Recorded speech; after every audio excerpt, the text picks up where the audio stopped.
I'm Lucy, the Senior Consultant at the Pulse Clinic based in central London. Today we're going to be talking about laser hair removal on the face, which we specialise in.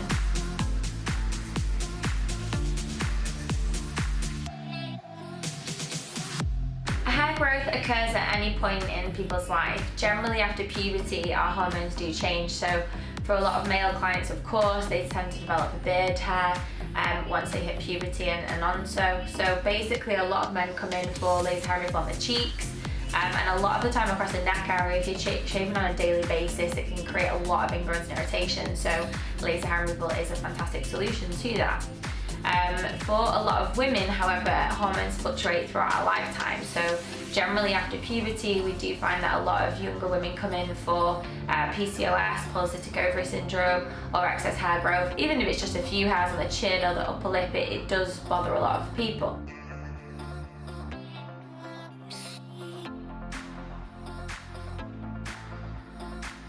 Hair growth for women is potentially more likely to increase with age. If a woman goes through pregnancy and breastfeeding, her hormones will change, and of course through menopause they'll change again as well. So it's really down to the individual. I think that generally you can look at your mother or your grandmother, and generally in terms of genetics, if you see that some other people in your family have gained excess hair as they've aged, there's a likelihood that it could happen to yourself as well. That's what we seem to have noticed.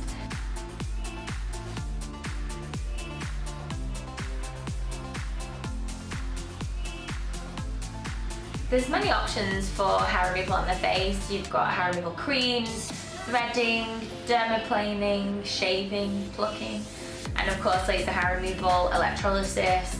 With things like waxing or pulling the hair out, plucking, a lot of the time the hair gets snapped, so the root's still left underneath the skin.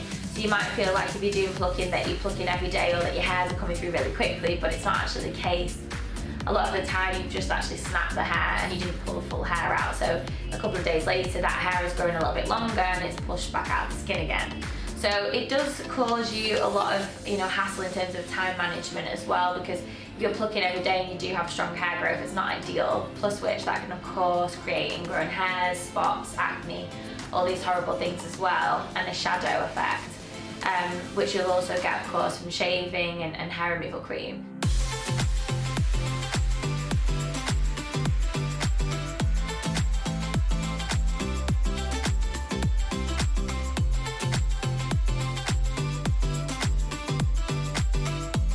There's not really one best solution fits all for laser versus electrolysis. In terms of treatment, obviously those are the top two really, but with electrolysis you've got really good benefits. It covers all different colours of hair, so if you do have white hair, grey hair, red hair that isn't treatable with laser, then obviously electrolysis would be the better option for yourself. If however you've got a lot of dark hair, laser will work a lot faster.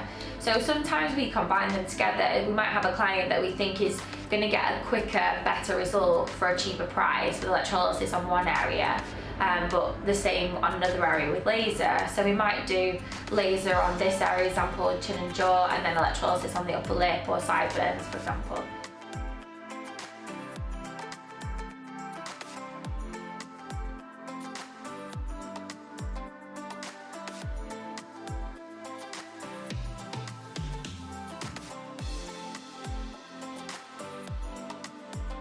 Laser hair removal on the face, I would say, can be sometimes uncomfortable. I would definitely not say it's painful. Laser hair removal on thicker hair is obviously going to be slightly more uncomfortable. The thicker the hair, the more energy is absorbed, so you will feel it more so on thicker hair. Conversely, finer hair needs a higher setting, so more heat's put into the skin to try and destroy the hair follicle. So realistically, it is going to be a little bit uncomfortable. We describe it as an elastic band flicking against the surface of the skin. I do think that's a really good analogy, a good representation of the pain. But we can put the cooler really high, so when you do the treatment, we can tailor it to how you feel you need it. So it's down to each person really, but it's a very quick treatment. The size of the applicator is usually from 12 millimeters to maybe up to 18 millimeters in size. That's the size of like a 50p piece. So if you imagine it's going at a rate of 2 hertz, like beep, beep, it's actually really quick. So the coverage of the upper lip would literally take about 2 minutes to treat. It's really quick treatment, so it's not that long.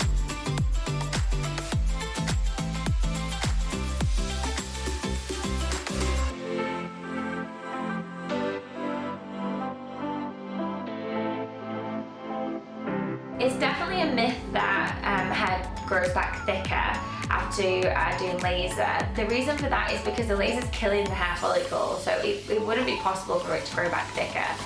What can happen if you don't go to a specialist, someone that really knows what they're doing with laser hair removal and is experienced in it, you could be just shaving an area and not actually getting a result from the laser. So as long as your hair is falling out after the treatment, you know that the hair has been damaged by the laser, and therefore it's going to eventually, clear and be hair-free on that area.